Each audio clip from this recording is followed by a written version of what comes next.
Hai, namaku Citara.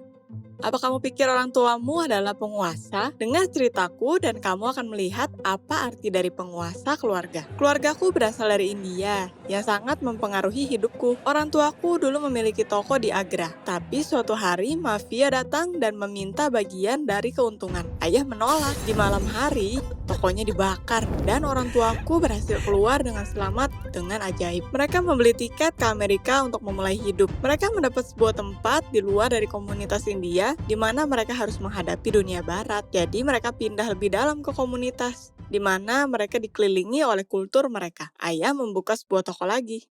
Tidak lama aku lahir. Aku diberi nama Citara, yang berarti bintang. Ayah mencintaiku dan sering menyebutku bintang kecilnya.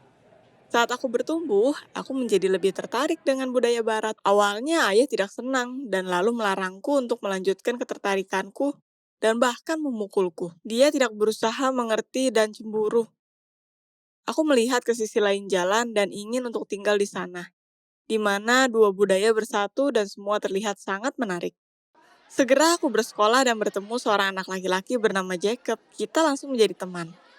Sebelum aku pulang ke rumah dengan bus sekolah, aku bisa menghabiskan waktu dengan Jacob. Kita makan burger dan bergaul di mall, dan bahkan sesekali pergi ke bioskop. Akhirnya aku mendapatkan apa yang aku inginkan, tapi semuanya ada harganya.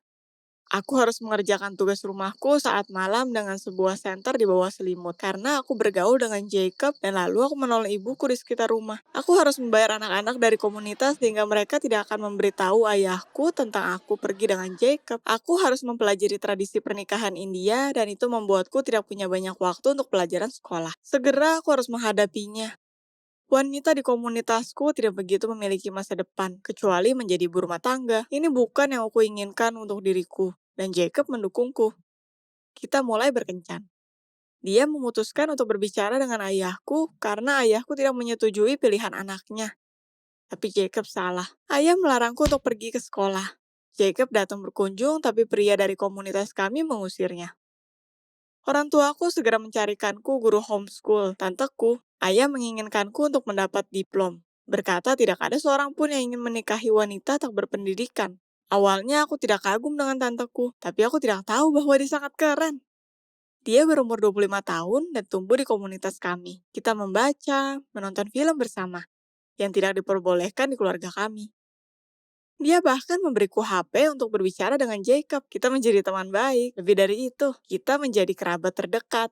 Aku beranjak 18 tahun dan harus menghadapi ujian di sekolah. Aku mendapat nilai baik dan melakukannya sangat baik. Didukung oleh tanteku dan Jacob, aku menemukan kebenaran untuk menghampiri ayahku dan berkata bahwa aku ingin pergi ke universitas. Aku siap untuk menghadapi segala reaksi, teriakan, pukulan, tapi dia hanya mendesah dan berkata, "Oke." Keesokan harinya ayah masuk ke kamarku dengan seorang asing.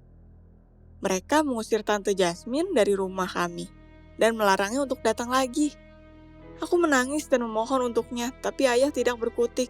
Dia memuji dan membanggakanku dan pria itu mengangguk dan lalu mereka pergi. Ayah datang lagi dan berkata bahwa sesuatu yang hebat akan terjadi. Kita diundang ke pernikahan. Ibuku dan wanita lainnya mulai mendandaniku.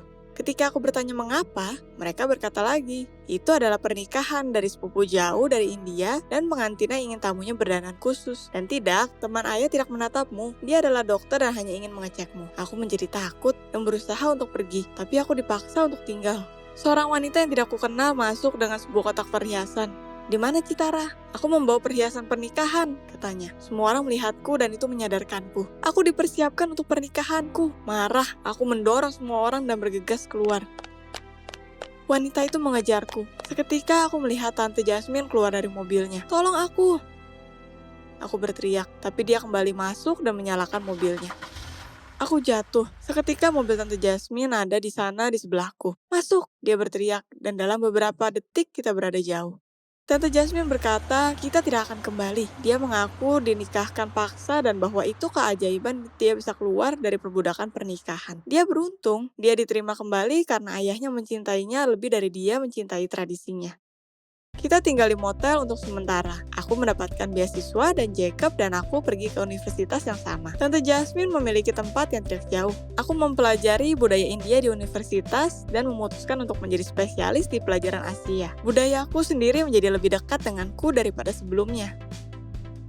Tapi keluargaku masih mempercayai bahwa mereka bisa memilih masa depan untuk anaknya, seperti anaknya adalah sebuah properti. Dan apa pendapatmu? Apakah keluargamu pernah mendahulukan keinginannya di atas keinginanmu? Tulis di bawah.